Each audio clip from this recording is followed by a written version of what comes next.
Okay, X-Death, here we go. This is the final battle of Final Fantasy V Izuna 4 Corona 2 here in the spring of 2021. We have X-Death in the tree form right now. We have, I see, Summoner, Dancer, Geomancer, White Mage from top to bottom. The Summoner has the Equip Ribbons ability, so the Summoner actually only has the Summon skill and has a ribbon and a rainbow dress on, which is pretty cool. Summoner actually could put on a Man-Eater knife and attack X-Death there, but we decided not to go with that line. Putting up some protections. First, we're throwing up from the White Magic, we're putting on the Shell ability. What that's going to do is that's going to protect us in this form from the White Hole. White Hole is what X-Death tried to cast right there. White Hole is a really nasty ability that puts on both the KO status and the stone status on a single target. But Shell increases your chance to dodge those, gives another like 50-50 shot. So it cuts it in half. Not quite, it's just an extra step of checking to see if it's going to land. So these checks for whether things will land or not in FF5, they're sequential. So it does one check, another check, and then if all those checks clear, then something will land. So there's a level-based check, there's a shell check, and then the magic evade check. So we do have stuff like that. So Shell on everybody will protect us from White Hole. If White Hole lands, it's not the end of the battle. It will just slow us down a little bit, but now we can actually go on the offensive. I could and maybe should have, but I didn't go. I just decided to go for it here. I could have put the blink status on my characters. X-Death can use a physical attack, and the blink status will protect you from that. But the Golem skill will do the same thing. The blink just kind of lets your Golem last a little longer because Golem has a limited hit point pool, and that hit point pool is calculated based on the caster level of Golem, and it's something that I never really worry about. You can calculate it. It is a known function, but I never really bothered to calculate it. So we are casting Sildra. Sildra boosted with the Air Knife or with the Wizard Rod, more likely. So Sildra will do good damage, and Holy from the Geomancer does better damage, and then Holy from the White Mage will do even better damage because the White Mage has the Sage Staff, which boosts Holy. Best source of damage is a sword dance with the chicken knife, and that is Lena. There you see her, the dancer in the front row. So that's kind of the order of damage that I have right now. That's one of the least we can do is the HP drain. The dancer has a rainbow dress on. Rainbow dress has the ability called Sword Dance Up, which means that instead of 1 of 4 chance to do Sword Dance, the dancer has a 1 in 2 chance to do Sword Dance. There's Holy. And you saw even with Shell status on, Holy was able to take out that poor summoner up there. And unfortunately, I had an elixir queued up to throw at that summoner. Here's why. When the summoner has a ribbon on, of course, the summoner cannot equip the gold hairpin, which halves the MP cost. There is a sword dance, and you see 6902. Very nice. Pretty good damage readout, though, of course. The chicken knife is nearly fully charged up. I did not take the time to run from the extra, 15 or 20 battles that it would take to get it all the way. Again, because I didn't think this party needed it. This party is a pretty reliable one, and one thing that I've talked about in some of the other videos in this series with this party is the strength of FF5 is its versatility. That's the cool part about the job system. So when you're playing a challenge run like this, it helps you and it makes it more fun if you have access to some of the more versatile characters. And Summoner is one of the most versatile single classes that the game offers. You have good offensive power. There's also really interesting defensive maneuvers that you can do with Golem and Carbuncle. And also, even at the very beginning of the game, the Summoner gets access to some curious things like the Chocobo and the Sylph to drain and things like that. So it's really interesting what the Summoner can do. Of course, Summoner has access to the Break or the Stone status, which we'll see coming up here soon. X-Death is in his more dangerous routine, although we did take him out. Once he starts casting Holies, that means that he is in that later on in his hit point pool where he can cast Holy, he can cast Meteor. That's one of his more nasty ones. So if you're going to do any buffing during the tree form of X-Death, it's best to do it at the beginning of the fight before you started doing damage, because then he mostly is using his physical attack and the White Hole. And again, White Hole is really just a couple of turns of trouble. Coming into the next phase, the Geomancer does not have access to summon magic because I put white magic on the Geomancer as a secondary ability. So the Geomancer will not be casting Stoat or Catopleba. I'm going to call Stoat from now on. The Geomancer's not going to cast that because she doesn't have it. So she's going to be trying to work on the Grand Cross piece to see if we can dodge some Grand Crosses coming in.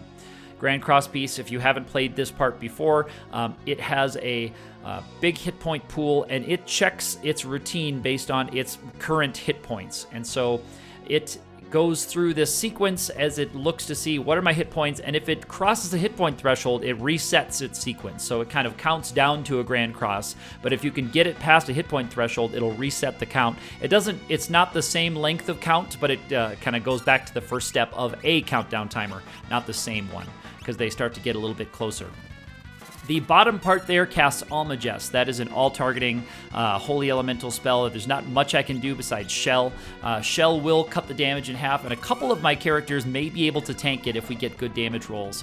A couple more levels and everyone will be able to tank it, but that part is susceptible to the break status. So I'm going to just cast and spam the Stoat ability to try to land break status. It is not a guarantee, as you can see. It is a fairly low chance. It's something like 1 in 16 or so when you're using the Stoat ability here. With casting Break from the Black Mage, it's something like 1 in 20 when you're at normal levels like this, because that thing has got a really high level, so it's hard to land the level-based check. That thing also has a really high magic evade, so you have to hit both of those, the level-based check and the magic evade. So as you level up, it still doesn't give you the same, it doesn't go up proportionally to how you level up. You can increase your chances a little bit, but most of your effort is going to be chopped down by the magic evade. That's why it's not really worth grinding up too hard unless you really have to. So we're just going to keep trying to cast the stone spell. You can see the shaking animation of Exdeath right there. The shaking means that Almagest is coming. Almagest is on its way. The Golem is gone. This is where having Blink on the characters would have been a little bit more beneficial. So there is Stoat right there, and if Stoat shows up, you know it lands. It doesn't show up if it misses. So if you actually get it to summon, you're good. So that Almagest piece is gone. Now, because of I'm assuming it's a small oversight glitch. Because of that, though, once that shaking animation starts, casting Almagest will stop the animation, but KOing the piece will not actually stop that animation. What will stop it is KOing any other piece of Exdeath will kind of reset and refresh the animation there. So sadly, we're going to be dealing with vibrating Exdeath here. Now we are going after the top piece, the Grand Cross piece. Golem is resummoned, and now we also have, of course, Carbuncle, because the back part there with the pink skeleton thingy-lingy, somewhere around there, is the magic part. That's going to be spamming single targeting high-level spells. So we're actually going to get those reflected, and they're going to hit one of the other pieces, either one of the living pieces, or they can hit, Exdeath has two kind of decoy or dummy targets that random stuff can land on, which is really unfortunate they did that to us, but oh well. So I calculated, or I estimated that Golem probably, that was his last hit points in Golem, so I'm going to try to refresh Golem, because it's too late to cast Blink on ourselves now because you have to target that as a white mage. Here is an example of the summoner there is totally out of MP. That's what I was trying to refresh the MP before. That was an attempt, I think, to cast Golem, but Golem was indeed not gone yet, so that was a wasted action because I kind of miscalculated how much damage I'd taken. Here is a Firaga, and it's actually got bounced back and targeted the Grand Cross piece, which is about the best you can hope for. Doesn't do tons of damage because magic gets some of its power chopped when it gets reflected. So a single targeting attack like that when it gets reflected has half the multiplier, I think. So we're trying to get the Grand Cross piece through its routine. We saw one, the laws of the universe are broken. If we see another text prompt that says the laws of the universe are broken, that means that we've crossed one threshold. So we've dodged a Grand Cross. We've reset it back to the beginning of a countdown timer. This is Bahamut from the Magic Lamp. The summoner actually doesn't know the Bahamut spell. The summoner is using the Magic Lamp. There is the laws of the universe are broken. That means that we have gotten it past the first threshold. Now the thresholds go roughly the first half of its hit point total is the first threshold. Then there's one more threshold to cross after that. So there's like 3 tiers-ish of the Grand Cross piece. And the last tier is the most dangerous one because once it's in that last tier, it will cast Grand Cross once, and then it will start to use things like Meteo and other nasty stuff. So it kind of finishes casting Grand Cross. So it's one that you don't want to leave hanging around with low hit points for very long. You want to pretty much take that thing from half of its hit points down to 0 as quickly as you can. Now, when I have a Dancer hanging around, I don't have as much control over that as I'd like to, obviously, because the Dancer just has a 50-50 shot of doing good damage or doing what you saw right there in that last one, that drain for 80. That was an MP drain, so it wasn't even 80 hit points. It was 80 MP from a massive pool of MP. These pieces, they do not have infinite MP, however, so it is possible to run them out of MP. If you have bards, it is possible for you to hide, and over the course of many, many, many hours, each piece will run itself out of MP as it casts everything. That's not the favorite strategy to do. So there's Holy again. You can see where our damage is. And I did not indeed avoid a Grand Cross there. So it is most likely in its lowest tier. So this is, pretty unfortunate after this Grand Cross because it's going to start doing nasty stuff. Now, glancing at the statuses we've got, look at this. I've got 2 zombies and a dead. So the Dancer with the ribbon, zombie can go through the ribbon. That is one that can go through. A lot of the statuses can be blocked by the ribbon, which is nice, obviously, and also some of them even more can be blocked by wearing the running shoes. Things like Paralyze can be blocked by the running shoes or the Hermes sandals. So look how wacky this gets. This gets out of control fast. So losing all those characters is really rough. Zombie, almost, between the Zombie and the Arrow 3, almost took out my Summoner. I did get lucky that the Dancer attacked herself, and I think she took a physical attack from Exdeath as well. A Zombie can't really take any damage. They tank all the hits they take, which is the one lone good thing about a zombified character. So here we have her back up. That's kind of a priority. You got to get control of your characters. And I don't mind having characters in low hit points because a lot of things that Exdeath does outside of the Grand Cross piece are single targeting. So it doesn't really matter if your characters are all at 1 health. Because generally we're not going to be tanking too many moves anyway. But that Grand Cross piece is really dangerous now because I couldn't tell as I recorded this if it was in its final tier, if it was going to start using Meteo, or if it was in its second to last tier and it was starting its countdown timer over. So this is another summon of Carbuncle because I want all 4 characters on their feet and attacking and able to put damage in. So there's a physical attack. Golem had run out also. This is one thing that can happen with Exdeath. So that Sword Dance didn't take it out. So that tells me that maybe that the Grand Cross piece was in its not quite final set of hit points. And again, with the Dancer, you don't have as much control over how much damage you do. It's unfortunate, but you just don't. You could do a Sword Dance every time. There is the sound of the Grand Cross piece, and you can see finally now Exdeath has stopped vibrating. So we get our regular Exdeath back now that the Grand Cross piece is done. So we just have the front piece and the back piece remaining. The Golem ability will protect us from physical attacks in the front piece. The Carbuncle Reflect will protect us from all the single targeting stuff the back piece does. The only thing that can really cause any influence on our party is Dispel. I think the front piece can cast Dispel. I have to glance at it to make sure, but Dispel is something that can happen. Exdeath is known for being a Dispel caster. So at this point, we are going to bring the front piece down till it's near death, and then we want to be ready to take the front piece out and then immediately use the magic lamp to take out the back piece. This is another casting of Sildra, boosted. So we're trying to work it down, I think, from the 50,000-ish hit point range, and I am always more conservative than I need to be here with this. The reason why, if you haven't done this battle before, is that if at any time any of the 4 pieces of Exdeath are, that was a flare, by the way, targeted at a dummy target. That's why I did no damage. But if at any time any of these pieces are by themselves, if they're alone, if there's no other piece around, they go into what we sometimes call like Desperation mode or Berserk mode, where they start to spam a lot of nasty stuff, including AoE stuff, which is a big disadvantage for this low-level party. So Almagest, Meteo, stuff like that. And they can do double attacks on things. So you'll always want to take out the last 2 pieces of Exdeath at the same time without letting one get an action when it's alone.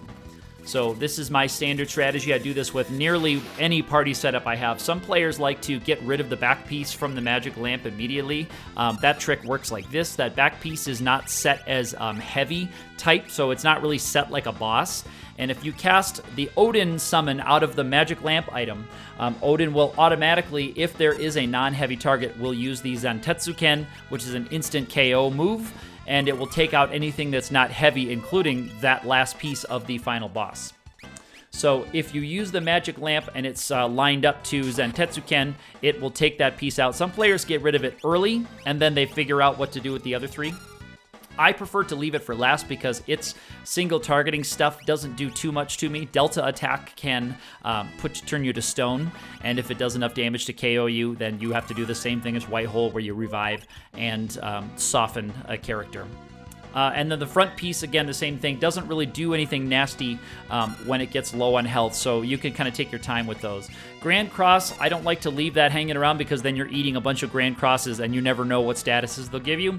Obviously, Almagest, we can't leave that hanging around because we didn't see an Almagest fire off here, thankfully, but if it is firing Almagest off, even with the shell status, it can really, really nail you because Almagest puts you in leak status as well after it's cast. So if you survive with, under 100 hit points, you'll tick down and get knocked out from the leak status before you can heal yourself up. So that's where we are now, and what I'm doing, and you'll see this, unfortunately, this part of the battle, I'm starting to let my ATB fill up with multiple characters so that if one character's move KOs the front piece of Exdeath, I will hear the sound of it fading away, and then I can use the magic lamp with the next character immediately. If you just let that first part fade away, and then you don't have a character's turn lined up, there's a chance that the back piece will get an action and it will be in its berserk mode right away. You don't get a bonus. You don't get a bonus action from it. It's right away in its berserk mode. But what this means is that you're kind of surrendering your speed advantage. So you're going to start to see Exdeath take a lot more actions than you've been used to seeing because we are giving up our speed advantage. We have a huge advantage with all of the running shoes or Hermes sandals that gives us haste full time. So we're giving that up, though, in essence. We're sacrificing that in order to wait for this. So we're letting Exdeath's bar fill up. So we're going to take a lot more of those hits. But luckily, they're just going to be physical attacks and single targeting magic mostly. And we have, between Golem and Carbuncle, we have enough to protect us from that. As we can see, our Golem has run out. It is time to refresh the Golem. And also, it'll be time to reflect Carbuncle as well, because we have a couple characters who are not reflected because the reflect doesn't come back with you when you're revived. So that was a Sword Dance. That's really what we need. Sword Dances, and then the White Mage casting Holy. Again, they're still our primary sources of damage. The Geomancer can do good damage with Air Slash or Wind Slash if they use the Gaia move, but Holy will do better damage with the single target. If we're trying to inflict damage across the whole of Exdeath, then Wind Slash does really nice. So here's Golem. That'll absorb 1 or 2 hits, depending on if it's in the front row, back row, or if it's a regular attack or the vacuum wave. So that'll absorb a little bit. And here's where I'm doing it. There's me waiting. So you can see I'm waiting for my bars to tick up. Once another character, now we've all 4 got turns, so I can have my Dancer, use Sword Dance, and there was the fade away. So the next character, I always double check, I try to fight, and if the target goes immediately to the back piece, I know that's the only one left. Odin can slash right here, and that is the end of the battle. That back piece is taken out by Odin. The sprite does come back, because that's how that works. The sprite will come back, and then it senses all 4 parts are KO'd, 0 HP, nothing left except the 2 dummy targets, and so we go to the boss fading away animation. As I said before, it's always a fun run when you have access to some of the more versatile characters like the Summoner, like the White Mage. The White Mage at the beginning, because it was a very slow start, but it is a lot of fun at the end. I should point out, if you check the description of this video, you'll find a unlisted playlist of all the boss fights, or most of the boss fights of this run, most of them without commentary. The ones with commentary are the most notable boss battles. I don't record commentary for all of my boss fights. But if you do want to see how this particular party managed any one boss, you can always check that and see how they fought some of the summoned bosses or some of the other bosses in the game that are a little bit less exciting than some that are featured here. It is the spring of 2021. As I said, this is Izuna for Corona Part 2. This is the second event that is benefiting the people who are suffering in the year 2021 still from the results of the pandemic, the historic pandemic that hit planet Earth in 2019, 2020, 2021, and beyond. Who knows? I do hope that everybody watching this, whenever you are and wherever you are safe, happy, and healthy. Do check out my social. I do have an active Twitter account at active_ATE. Check out the other videos on this channel. It's mostly Final Fantasy and fishing stuff. And we will see you in the next run.